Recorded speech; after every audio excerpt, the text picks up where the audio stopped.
Hello students, आज हम लोग मैथ्स का चैप्टर 6 आगे कंटिन्यू करेंगे और देखेंगे एग्जाम्पल 4। क्या एग्जाम्पल 4? इन फिगर 6.24, जहां पर एक फिगर बना हुआ है 6.24, if P Q is parallel to R S, P Q जो है आर एस के पैरेलल है, angle M X Q is equal to 135 degree. ये जो एंगल है एम एक्स क्यूब ये 135 डिग्री है। And angle M Y R is equal to 40 degree. M Y R ये एंगल 40 डिग्री है। Find angle X M Y, ये जो angle है इसको फाइंड आउट करना है। तो आइए हम इसको आगे कंटिन्यू करते हैं। आपको पता है कि सबसे पहले हम लोग फिगर बनाते हैं और फिगर हमेशा हमको राइट साइड बनाना चाहिए। तो यहाँ तो क्वेश्चन में ही फिगर दिया हुआ है, आप उसको देख के ही कॉपी डाउन कर सकते हैं।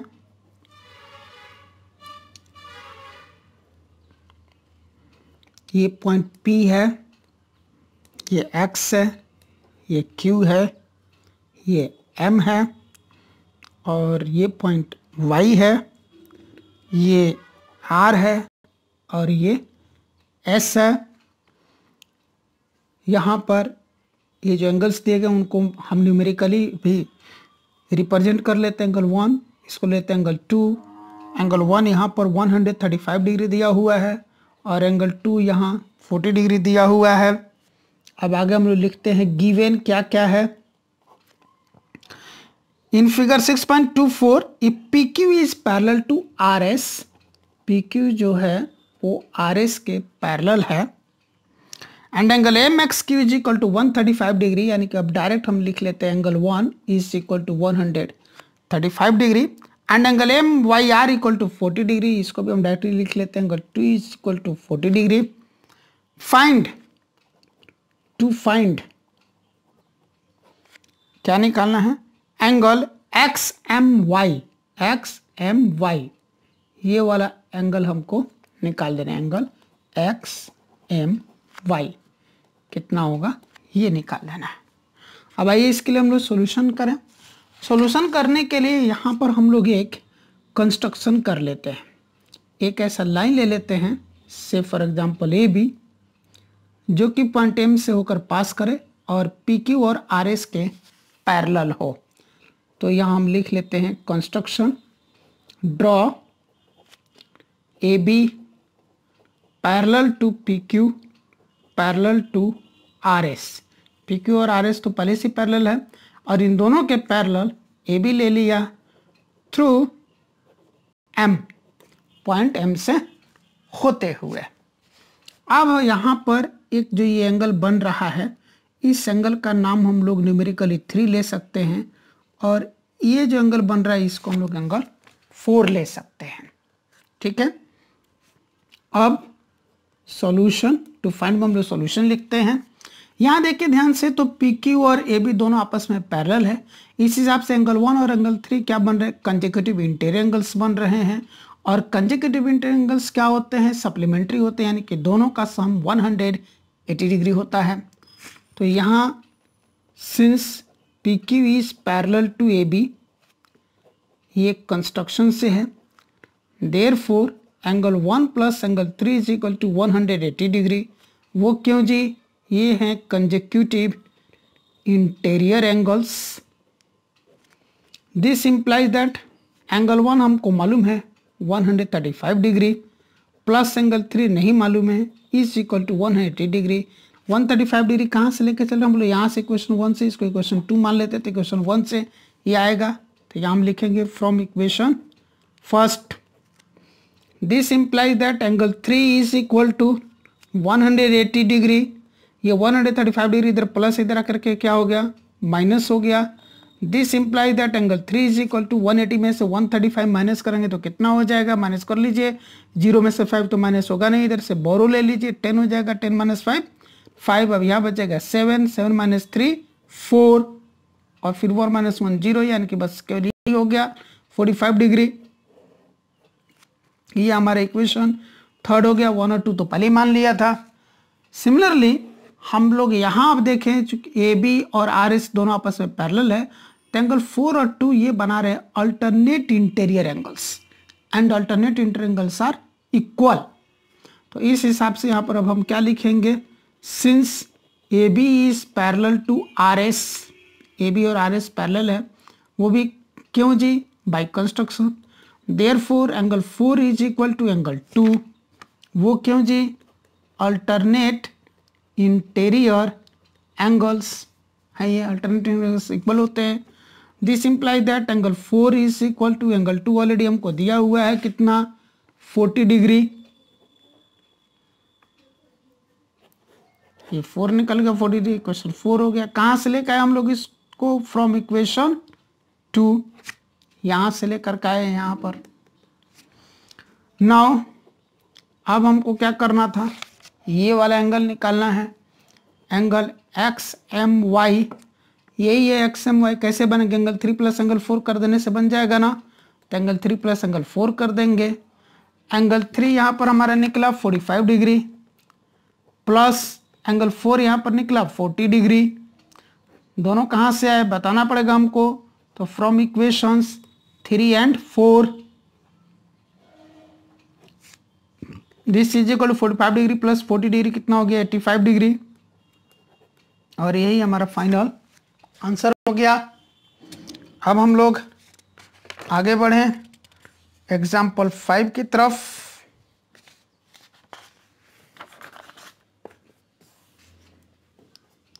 एग्जाम्पल 5 क्या है ये देखें, if a transversal intersects two lines such that the bisectors of a pair of corresponding angles are parallel, then prove that the two lines are parallel। बोल रहा है एक ट्रांसवर्सल जो है ना, if a transversal intersects two lines, एक transversal दो line को इंटरसेक्ट करता है, सच दैट इस तरह से कि the bisector of a pair of corresponding angles, एक पेयर जो बनता है कॉरस्पॉन्डिंग एंगल्स का, उन कॉरस्पॉन्डिंग एंगल्स के जो बाइसेक्टर्स हैं आर पैरेलल, वो पैरेलल हैं आपस में। Then prove that the two lines are parallel, फिर हमको प्रूव करना कि वो जो दो लाइन हैं जिनको कि ट्रांसवर्सल इंटरसेक्ट किया था वो दोनों आपस में पैरेलल हैं। अब क्वेश्चन में तो फिगर नहीं दिया है, ये फिगर हमको अपनी तरफ से बनाना पड़ेगा। तो हम बना लेते हैं, दो लाइन ले लेते हैं, एक लाइन ये हो गई, से फॉर एग्जांपल एल है, दूसरी लाइन ये हो गई, से फॉर एग्जांपल कि ये एम है, और एक तीसरी लाइन जो कि ट्रांसवर्सल है, इन दोनों लाइन को इंटरसेक्ट कर रही है। अब यहां पर मान लेते हैं ये और ये एक पेयर हो गए कॉरस्पॉन्डिंग एंगल्स के, तो इस एंगल का बाइसेक्टर ये है, जो इन दोनों एंगल्स को मान लेते हैं ये एंगल 1 और 2 है, इनको दो बराबर भाग में बांटते हैं, एंगल 1 और 2 इक्वल हो जाएगा। ठीक उसी तरह इस एंगल का बाइसेक्टर ले लेते हैं, ये यहाँ पर फिर से दो एंगल बना रहे हैं, एंगल 3 और एंगल 4, ये दोनों एंगल्स आपस में क्या हैं, इक्वल हैं, क्योंकि बाइसेक्टर है ना। और ये दोनों जो बाइसेक्टर्स आपस में पैरेलल हैं, हमें प्रूफ करना है एल और एम पैरेलल है। अब पॉइंट्स के नाम भी हम लोग कुछ लिख लेते हैं, ये लिख लेते हैं ए बी, पॉइंट सी है ना, इसको ले लेते हैं हम लोग पॉइंट डी, और इसको ले लेते हैं पॉइंट ई, इसको ले लेते हैं पॉइंट एफ। इस पॉइंट का नाम से फॉर एग्जांपल जी लिख लेते हैं ऐसे। तो अब हम यहाँ पर क्या लिखेंगे, गिवन लिखेंगे। सबसे पहले गिवन में है N is transversal of L and M, N जो है वो एल और एम का ट्रांसवर्सल है। Then BG is bisector of angle A B C, फिर D F is bisector of angle B D ई,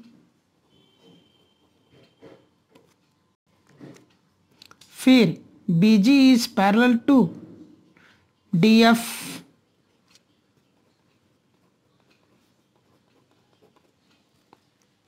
ये दोनों पैरेलल हो गए। टू प्रूव, हमें प्रूफ क्या करना है, L is parallel to M, L जो है वो M के पैरेलल है।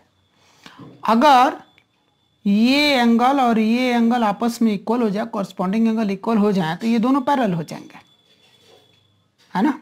तो उसी लॉजिक को हम लोग यहाँ पर इस्तेमाल करेंगे।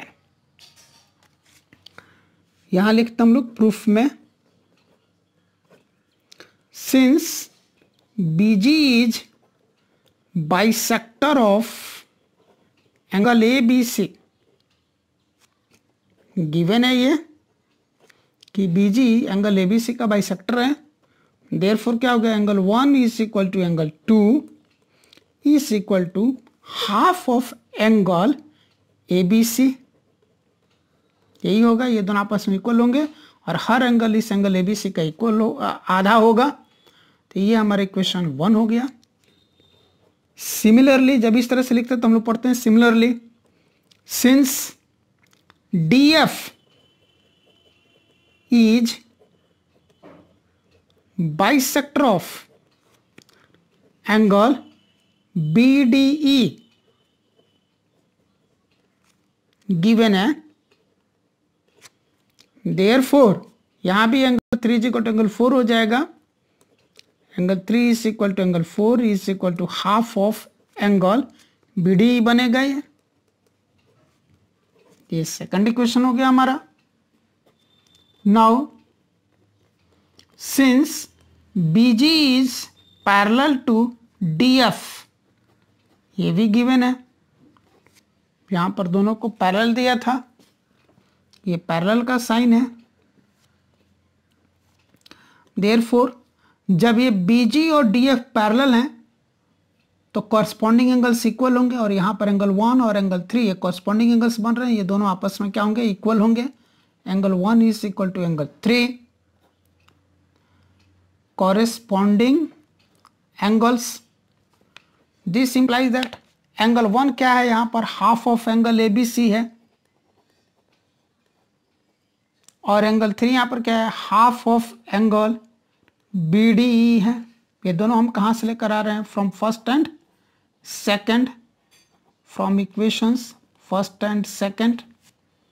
अब यहाँ पर हाफ से हाफ कैंसिल हो जाएगा, तो क्या बचेगा हमारे पास, this implies that angle ABC is equal to angle BDE, hence not prove, नहीं प्रूव तो करना था हमको, L is parallel to M, है ना। तो अब यहाँ पर हम लोग देख रहे हैं कि ये जो एंगल बन रहे हैं ABC और BD, ये दोनों आपस में इक्वल हो गए, यानी कि कॉरस्पॉन्डिंग एंगल्स इक्वल हो गए, therefore L is parallel to M। क्यों है पैरेलल जी, as corresponding angles are equal. अब लिखेंगे हेंस प्रूव्ड, ये चीज हमको प्रूफ करनी थी, ठीक है। अब हम लोग देखें एग्जाम्पल 6।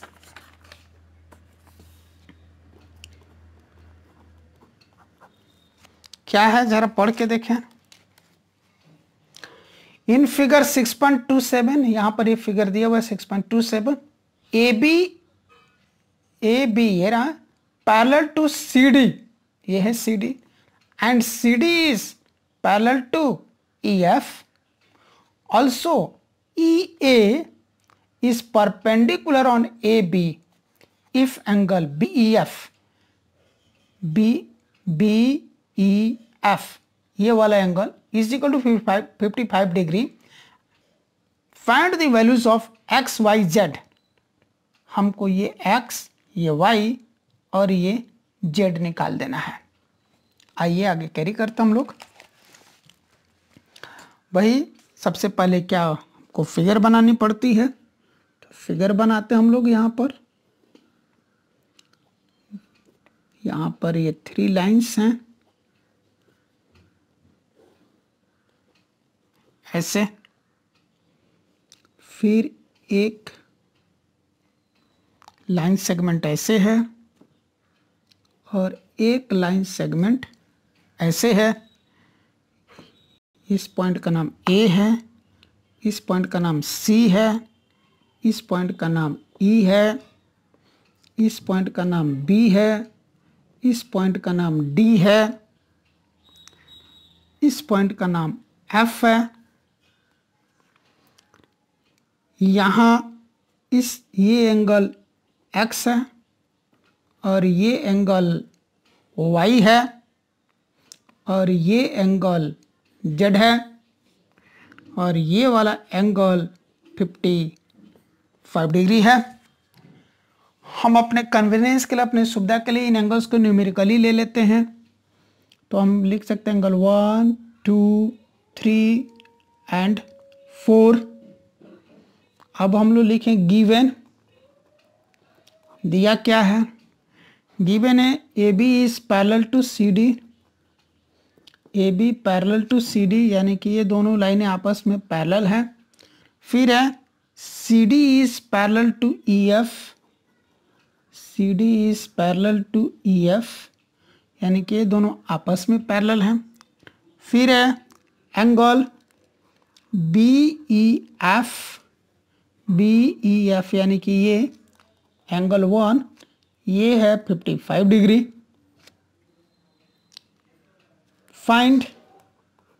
टू फाइंड हमको x निकालना है, कितना होगा, y कितना होगा और z कितना होगा, ये हम लोग निकालेंगे।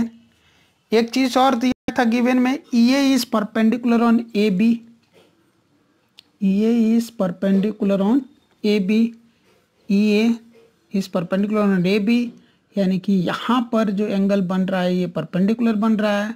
इसको हम लोग एंगल 1, 2, 3, 4, 5 ले लेंगे तो ये 90 डिग्री हो जाएगा क्योंकि वो उसके ऊपर परपेंडिकुलर है ना। अब हमको सोचना है कि हम x कैसे निकालेंगे, y कैसे निकालेंगे और z कैसे निकालेंगे। ठीक है, तो अब देखिए AB और CD ये दोनों आपस में पैरेलल है। CD और EF ये दोनों आपस में पैरेलल है। इसका अर्थ है कि CD जो है वो AB के भी पैरेलल है और CD जो है वो EF के भी पैरेलल है, यानी कि तीनों लाइंस आपस में पैरेलल है। AB parallel to CD parallel to EF, ये तीनों आपस में पैरेलल है। अब है कि AB पैरेलल है EF के और ये परपेंडिकुलर है AB पर। इसका अर्थ है कि ये EF पर भी परपेंडिकुलर होगा, CD पर भी परपेंडिकुलर होगा। जितने भी लाइंस पैरेलल हैं उनमें से किसी भी एक लाइन पर कोई अगर परपेंडिकुलर ड्रॉ किया गया तो बाकी सभी पैरेलल लाइंस पर भी वो परपेंडिकुलर होता है।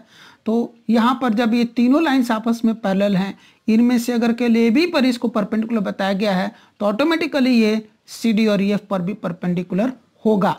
इस हिसाब से यहाँ पर ये जो एंगल बनेगा CEF, ये एंगल भी परपेंडिकुलर होगा, यानी कि angle 1 plus angle 2 is equal to 90 degree होगा। एंगल 1 हमको मालूम है 55 डिग्री, तो ये 2 निकल जाएगा यानी कि Z निकल जाएगा। ओके, अब हम लोग देखें कि यहाँ पर CD और EF ये दोनों आपस में पैरेलल हैं, ये ट्रांसवर्सल हो गया। ये दोनों एंगल्स क्या बन गए, consecutive interior angles, and consecutive interior angles are supplementary.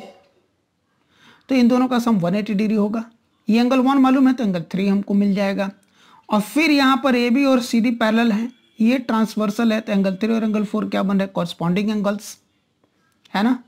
तो कॉरस्पॉन्डिंग एंगल्स क्या होता है, इक्वल, तो जितना 3 आएगा उतना ही 4 होगा। फिगर में आपको समझा दिया। अब मैं सॉल्यूशन करके आपको दिखा दे रहा हूँ।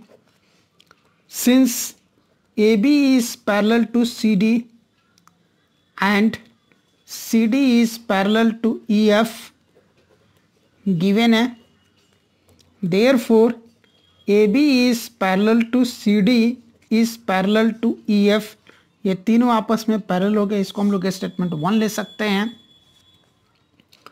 नाउ या ऑल्सो क्या दिया हमको, EA परपेंडिकुलर ऑन AB, ये जो AB पर परपेंडिकुलर दिया हुआ है।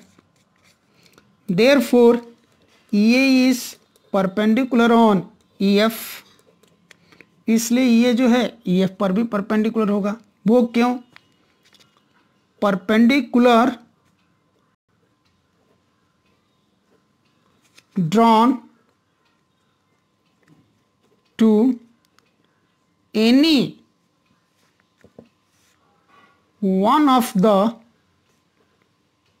parallel lines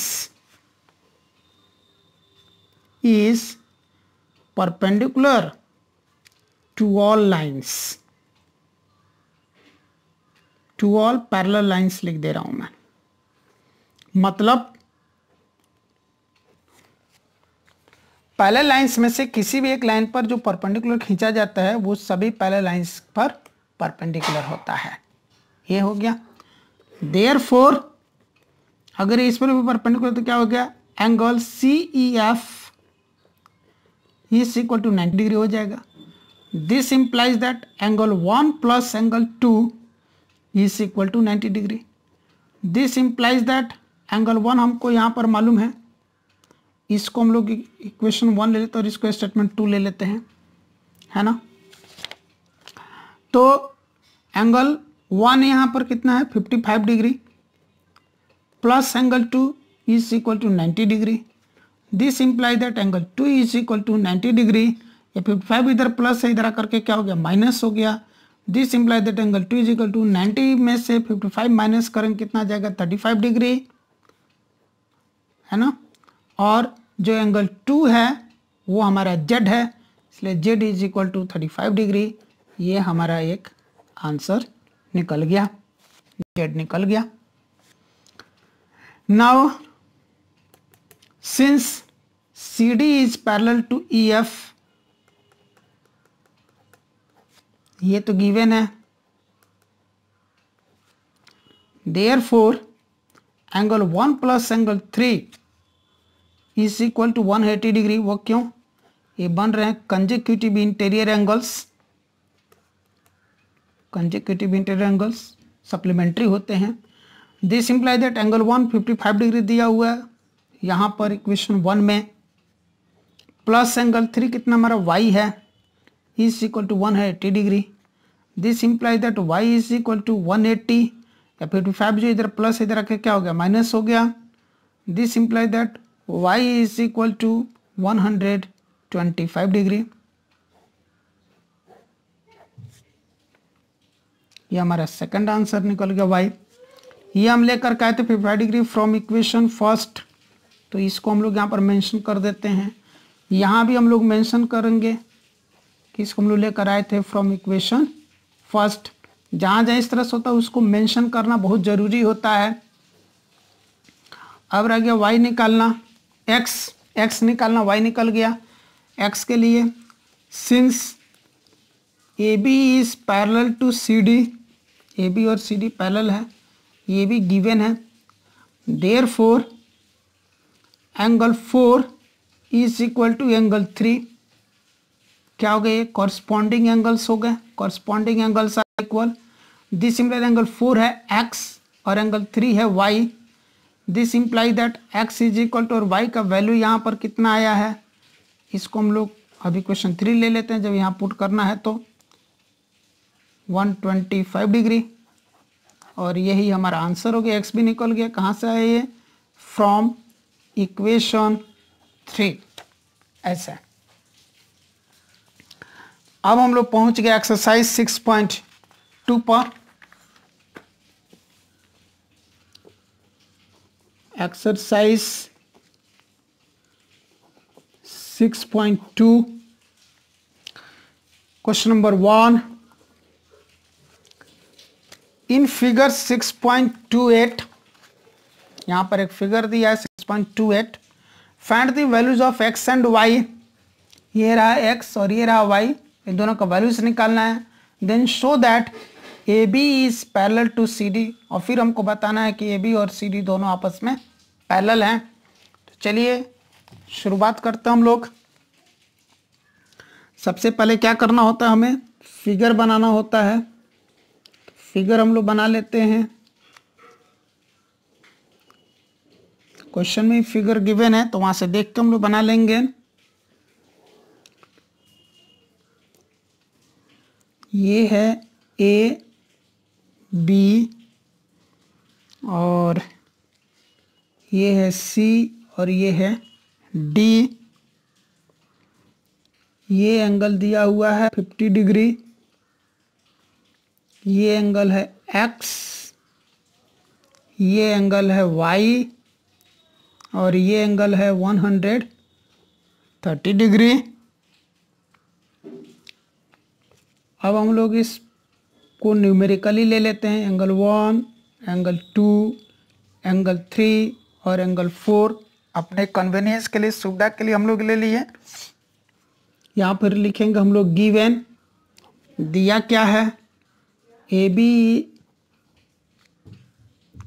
बी और सी डी के बारे में कुछ नहीं लिखा, डायरेक्ट एंगल ही दे दिया हुआ है। एंगल 1 इक्वल टू 50 डिग्री और angle 4 is equal to 130 degree दिया है और डायरेक्ट टू फाइंड लिखा हुआ था। एक्स कितना होगा और वाई कितना होगा ये निकालने के लिए, और फिर टू प्रूव बोला था, प्रूव भी करने के लिए and show that A B is parallel to C D. A B और सी डी पैरेलल है, ये प्रूव करना है। अब हम लोग क्या करें, पहले टू फाइंड के लिए सॉल्यूशन कर लेते हैं। यहाँ पर सीधा सीधा दिख रहा है, दोनों एंगल्स इक्वल है, वर्टिकली अपोजिट एंगल्स हैं। तो यहाँ पर ये निकल जा रहा है वाई हमारा, angle 3 is equal to angle 4, vertically opposite angles, vertically opposite angles are equal पढ़ाया आपको। दिस इम्प्लाई दैट एंगल 3 है वाई और एंगल 4 है गिवन 130 डिग्री। यहाँ पर इसको इक्वेशन 1 और इसको इक्वेशन 2 लेके यहाँ पर हम मेंशन कर सकते हैं कि 130 आया फ्रॉम इक्वेशन 2, यहाँ से आया है ये। एक आंसर हमारा हाजिर हो गया, y निकल गया। अब यहाँ पर ये दोनों क्या बना रहे हैं, linear pair. Now linear pair से supplementary angle 1 plus angle 2 is equal to 180 degree. ये हो गए linear pair. This implies that angle 1 हमको 50 डिग्री मालूम है, प्लस एंगल 2x है इज इक्वल टू 180 डिग्री। ये 50 डिग्री कहाँ से लेकर आए, from equation first. This implies that x is equal to 180, 50 जो इधर प्लस जाके क्या हो गया minus. This implies that x is equal to 180 में से 50 माइनस होकर कितना बच गया 130 डिग्री। और ये हमारा सेकंड आंसर हो गया। अब हम लोग क्या देख रहे हैं, x और y दोनों यहाँ पर वैल्यूज हमारे इक्वल आ गए हैं। इसको हम ले लेते इक्वेशन थर्ड और इसको ले लेते इक्वेशन फोर्थ, और प्रूफ में हम यही बात लिख देते हैं कि फ्रॉम इक्वेशंस 3 एंड 4 क्या रहा है, y भी 130 डिग्री है, x भी 130 डिग्री, यानी कि x और y दोनों इक्वल है। x is equal to y है ना, x is equal to Y is equal to 130 degree, ये दोनों इक्वल हो गए। और ये क्या alternate interior angles, alternate interior angles equal कब होते हैं, जब ये दोनों लाइंस पैरेलल होते हैं। तो therefore A B is parallel to C D. वो क्यों, as alternate interior angles are equal, hence proved. इस तरह से ये प्रूफ हो गया।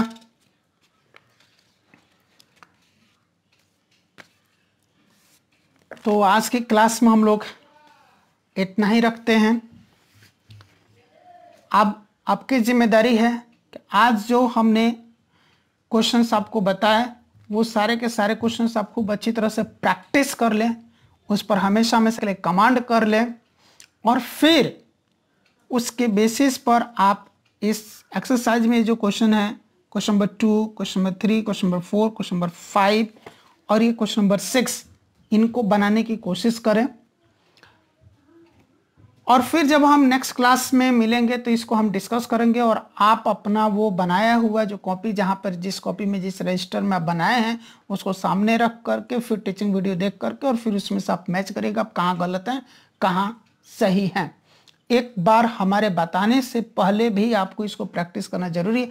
आप ये ना सोचें कि अरे सर तो बताएंगे ही बताएंगे, हम उसी में से समझ करके कर लेंगे, ये बहुत अच्छी बात नहीं है। आपके ब्रेन एक्सरसाइज के लिए एक बार अपना दिमाग लगाएं तो सही, एक बार सोचें तो सही कि आप इसको अकेले स्वयं कैसे बना सकते हैं। इससे क्या होगा, आपका ब्रेन एक्सरसाइज होगा और आपका मेंटल लेवल इंक्रीज होगा, मेंटल लेवल इनहेंस होगा, इंक्रीज होगा, बढ़ेगा।